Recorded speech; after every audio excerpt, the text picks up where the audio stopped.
We begin our State of the Nation coverage tonight with an interview with Amina Mohammed, the Cabinet Secretary for Foreign Affairs and International Trade. Welcome to the program.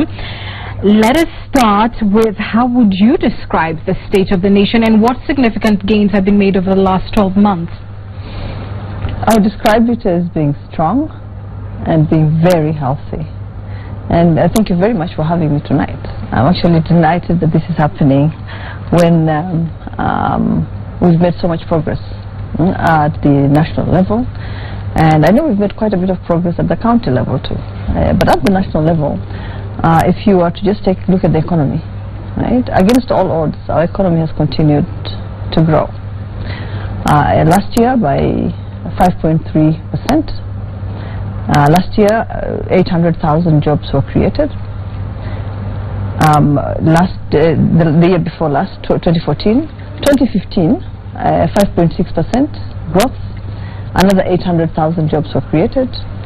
The projections for this year are good, and we hope that if we have a growth rate that is bigger than what we've seen, then hopefully we'll create the 1 million jobs that have been promised. And going forward, we expect that every year we'll be able to create more than the 800,000 jobs that we've already created.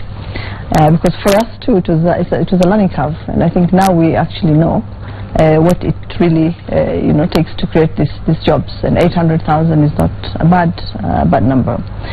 We are the third most improved country in terms of just the ease of doing business. And if you look at where we were when we started in 2013, it's actually amazing. It's almost a miracle that we have done so well. We are also one of the 7 outstanding emerging markets, and in fact the only one that was included in the Fortune magazine, the only African country that was included in the Fortune magazine. And therefore we actually measured not against other African countries, but other emerging markets. Nairobi always has been and has continued to be, in the last 3 years, one of the most attractive destinations for investment. I'd like to also say that in the last 3 years, we've been able to attract 30 blue chip companies to call Nairobi either their home or their regional hub. And those include big names: IBM, Google, Pepsi, Airtel. These are not small names. Nestle Food. So these are big names that have chosen to come here. And I remember MoneyGram. And many of these are related to the visits that the president has made abroad, actually. Every time we've gone abroad, we have been able to come back having attracted a number of big names to Nairobi. They come here following the visit, see Nairobi, have interactions with our people, look at the skilled labor that we have, and in most cases they're actually convinced that this is the place where they should be. All right. Let me interject at that point, because you started with economy, so let's get straight to it. You're talking about 800,000 jobs every year for the last 2 years, and increasing the number of companies coming here. Yet at the same time, we have companies who are leaving. They're saying the cost of doing business here is too high. They're going to countries like Egypt. Exporting, we're having some labor exported there. At the same time, there is the feeling that even with those rosy projections, IMF this year has twice revised Kenya's growth downwards: 7.6, 6.8, 6%. Those are not bad figures if you actually looked at what's happening globally, right? Where you have countries that are much stronger economically than ours, projecting 1%, 0.5 growth. Countries like Greece going down, right? And other European countries also going down. So those are not bad figures. But your that is why the IMF, even as it gave us a cautionary loan, said that the projections, right, are positive, and they are looking for even much stronger growth, of our economy. So look, it's not about us saying it; it's the rest of the world saying it. It is Fortune magazine saying it. It's PricewaterhouseCoopers, saying it. It's everybody else actually saying that Kenya is doing well. We have confidence in that economy. We are moving to Kenya, right? And it's about what the government has done. But it's also about the skilled labor that we have. It's about our people. It's about our environment. So we have to take credit, for that. As a people, as a country, and as a government. Let me take you back to what you've talked about, the cautionary loans. That quote unquote isn't a good thing, although it doesn't mean that necessarily that the government is going to use it. But your economic counterpart has been accused of insatiable borrowing. He seems to be on some sort of spree at a time when really we should be tightening our belts. And there's the general notion that our fiscal management isn't doing that well, otherwise would be seeing better growth. I think. Otherwise you wouldn't be seeing the growth that we are seeing. You wouldn't be seeing the investments that are coming in. You wouldn't be looking at these huge projects that are being implemented and that are being established in this country. You would not see that level of confidence that there is in this economy. So he is doing well, and our country is doing well. The government is doing well. I don't even think that the IMF, if it felt that our economy was not doing well, would have given us that cautionary loan. It wouldn't have, because it would have not wanted to pour money into a black hole. The flip argument is that we shouldn't be needing that cautionary loan. Oh, I look at the global economy. Look at what's happening with the global economy. We are doing well, in comparison to everybody else. And like I said, we're the only one on the Fortune magazine list. Kenya is the only one on the continent that is on that list. Just to wind up on economy and the macro projects that you've talked about, energy, power, perhaps there have been gains there, but at the end of the day, it doesn't seem to trickle down to the average Kenyan in terms of inflation. The cost of power is going down, but the price of goods still remains high. But that's not government. We should be talking much more to the private sector, shouldn't we? But in any case, shouldn't government be forcing the private sector to pass on those benefits? No. I think you should allow the market to play out. You don't force things, on the private sector. You allow the market to play out, and when they start seeing the savings, the prices come down. But let me also say this, that investments into this country have actually gone up 100%. I don't know how many countries can say that today, in today's atmospherics, right? Very, very few countries can say that. But also, look, we're lighting up our streets. That's a good thing, isn't it? We're paying less for energy, and hasn't it trickled down? Well, I am paying less for my household energy. I know that you are paying less too. So it has trickled down, and you can't say that it hasn't reached the common one. Everybody is paying less for their electricity. Our education is subsidized. We're leasing equipment and putting them into the hospitals so that the price of diagnostics and treatment comes down, right? And those are all good things, yes. I suppose the point that I'm making is that the hope is that the government should be putting out the case to say that we are going to do business with companies that are also easing the cost of that business for the consumer. It doesn't matter how much actually those companies do, we'll still want them to do more. It's always a process. It's always a process. It's always having these conversations, right? About what we should be doing for our people, what the government is doing, what the private sector should be doing, what the rest of the citizenry should be doing. But we came in, with a manifesto, and actually we've addressed it quite well, just in terms of the issues that we've discussed right now, right? Increase in investments. And another one that is really good and that catches my eye every time somebody talks about what we've done right is how we've taken the services to the people, right? E-procurement, iTax, e-registry, right? E-citizen. All those are ways in which the citizen can actually access services without stepping even out of their offices or out of their homes, right? Therefore, incurring less, right, in just transacting business with government.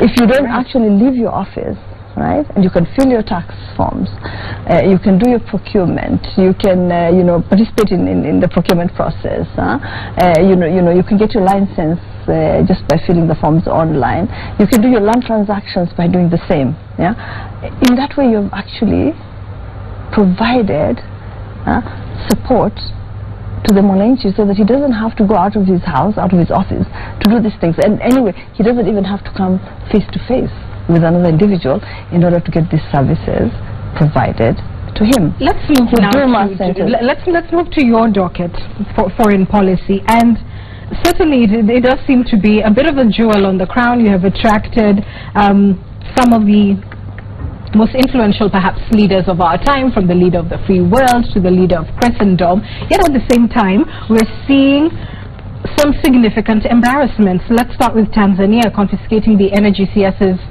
passport. Has Kenya formally protested this matter? Yes, we have. Yeah. And what did you say? Well, we complained about that. It's not just about him being a minister. It's about him being an East African. Right? And us having agreed together jointly as East African member states that we will ease the movement of people across borders. So if I have a Kenyan passport, I should be able to have easy access into any of the East African countries. And so we're protesting even at that level. Right? At the level of he's an East African, he should be allowed in. And what has Tanzania said in response? We're waiting for the response. There's no response? We're waiting. No, there is going to be a response. I have no doubt about it, but it's coming. The feeling is that the nature of our relationship with the new Tanzanian president is less than rosy. Is that the case? No. I wouldn't say that. Perhaps not as rosy as it was with his predecessor? Well, you know what? Our relations with all our neighbors are good. Right? They're very, very good. I've always said that even your teeth bite your tongue sometimes, right? And so if that can happen within your own mouth, right? There will be issues. And if they want, then it will be abnormal. There are no countries, right, that have absolutely no issues. Things will rise up. Things will be brought up. You know, there will be complaints. We sit around the table and we address them. And we have been able to address all the issues that are around the table. Some are still ongoing. Others have been addressed and we are beyond them, right? And I think that's a sign of a healthy relationship. What's still on the table with Tanzania? Oh no, with Tanzania actually we don't have anything on the table as such except for the trade issues, and we're addressing those.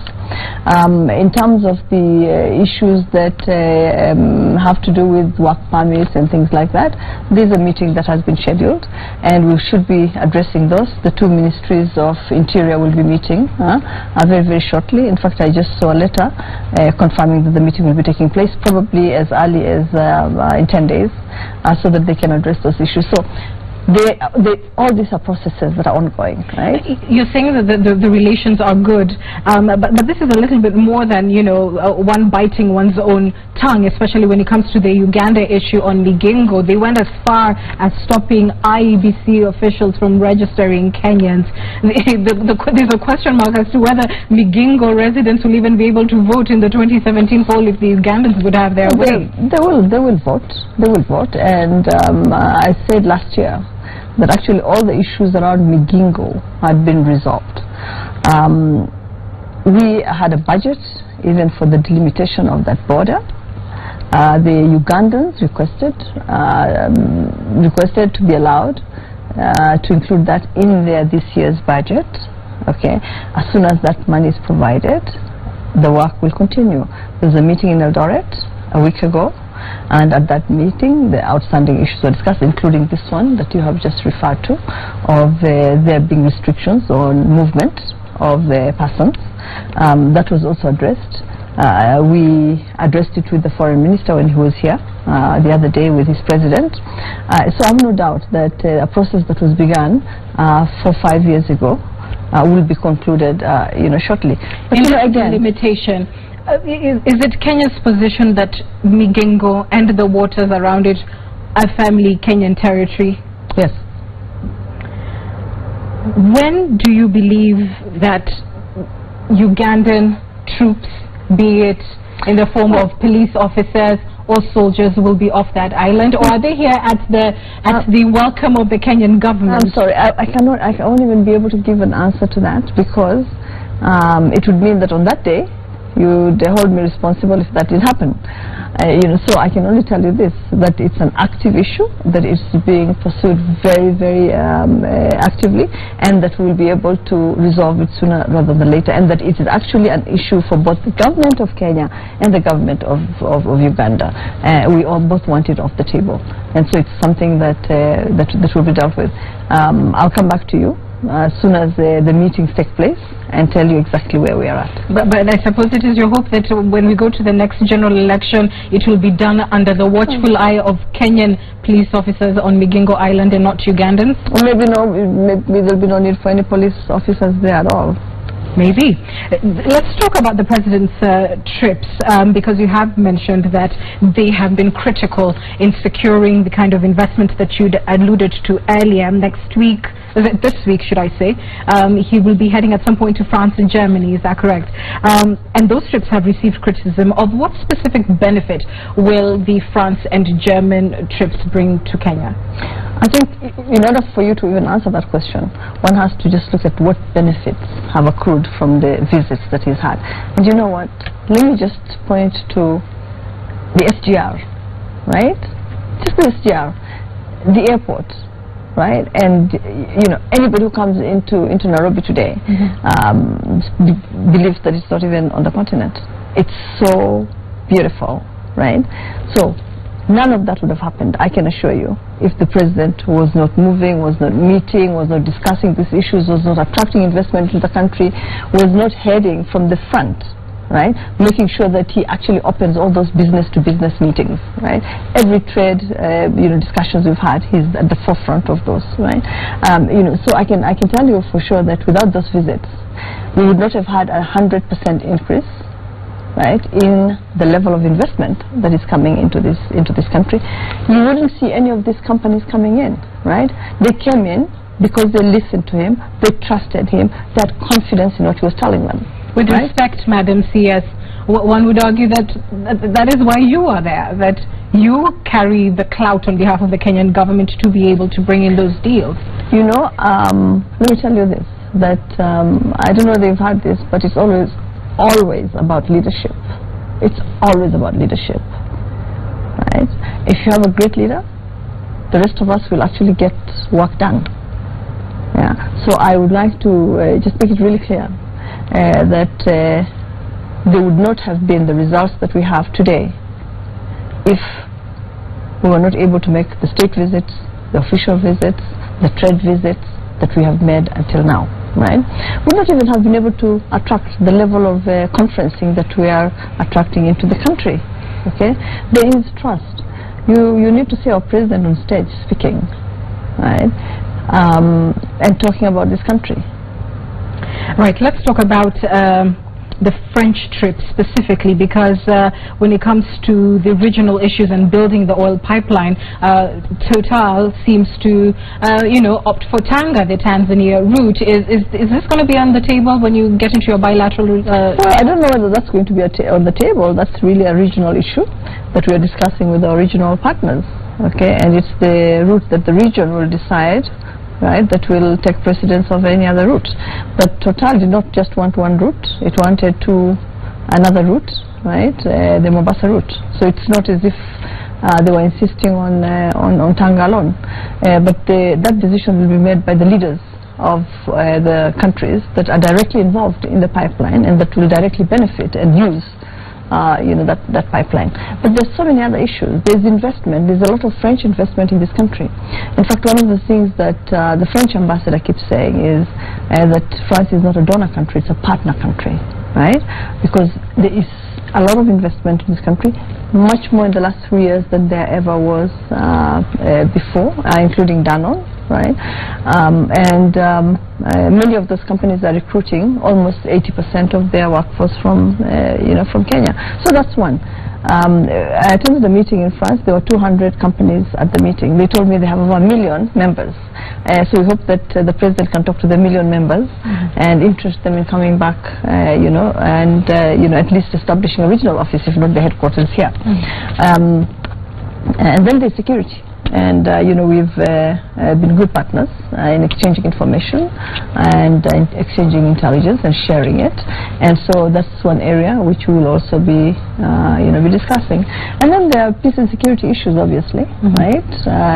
Let's zone in on security specifically, because we've touched on that, and that of course has also affected this particular Kenya-Uganda deal.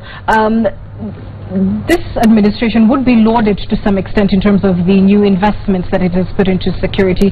Would you say, though, that a year later the nature of the foreign threat that we faced has significantly changed, that enemies like the Al-Shabaab, etc., seem to be more sophisticated, better communications, as the El Adi attack seemed to point out? We're just better prepared. We're better prepared. We're more coordinated. We're more coherent, right, as a system. The government has invested a lot, 20,000 policemen and women, right, 3,000 vehicles to make sure they're mobile, the CCTV, right, the command and surveillance structures that have been put into place. For the first time, we have armored personnel carriers provided to our security, to the police, so that they're much more confident. They understand that actually their own welfare is also government's business. And so there's a lot that has gone on in the security area, and we're just beginning to see the results of that. I think we all feel much more secure than we've ever done, and I say that very cautiously, very cautiously, because you can never have 100% certainty. We know that, we have seen that on the TV screens, what's happening in other countries as well. So you can't say that, but we have done so much better as a government. The president has injected a lot of time. He's devoted a lot of resources to just make sure that we do the best that we can, right? Capacity has been built, as I said, 20,000 police officers and police men and women, but also we've trained our anti-terrorism police units. We have set up a good national counter-terrorism center. So there's a lot that has been going on in the security area. Like they say, necessity is the mother of invention. You're saying that the nature of the threat has remained the same, but we're much better prepared. Much better prepared. Okay, finally, in the question of corruption, and this really comes in with national values and public confidence. An opinion poll that was released last week said about 54% of Kenyans still feel the country is headed in the wrong direction, and that is because primarily of corruption. Will this be the bane of the Jubilee administration? It would be actually a fallacy to attribute corruption to this administration, right? This has been a fight that we've been in for a long time. This is probably the first time that you've seen so much activity around it. You've seen so much action taken. You've seen the president lead from the front. It's actually the first time that has happened. So we need to give credit. It's also a process. It can't be an event. It cannot be an event because it's deeply entrenched, right? So it's a process. It begins somewhere, it will end somewhere, but this period, right here in the middle, right, is a period of uncertainty, right, of worry, of concern, and I think people want to see much more done. Right? Will it end with you? Will it end with this government? Oh, I wish I could say yes. There are countries that have been dealing with this for much longer than we have, and they're still dealing with it. And I think, the levels will change, obviously. The frequency will change. The number of people involved will change. But, you'll continue having one case here and there as we go on. I don't think any country has been able to wipe it out. There is no example out there of a country that has been able to deal with corruption, right? Completely, totally, right? And can today say that it's corruption-free? There is none. And I don't even think anybody will try and contradict me, because there are so many cases, and all you need to do is log on to the internet, right, to see. So we're doing our best. We're doing much better than many others, right? We are out there. There's much more information. It's on the media screens every day. It's in our papers every day. People are much more aware of what they should and they should not be doing. Now, let me end by saying this on that. All of us signed up to this constitution. Okay? All of us signed up to this constitution. This constitution, in its chapter 2, right, article 10, talks about our national values, right? We either, all of us, not just the government, all of us believe in that, or we don't. Or we don't. Or we don't. Well, we certainly hope to see the action that proves that Jubilee believes in it. Thank you very much for coming on the program, Foreign Secretary Amina Mohammed. We're taking a short break. We're back with more on Sunday Live after this.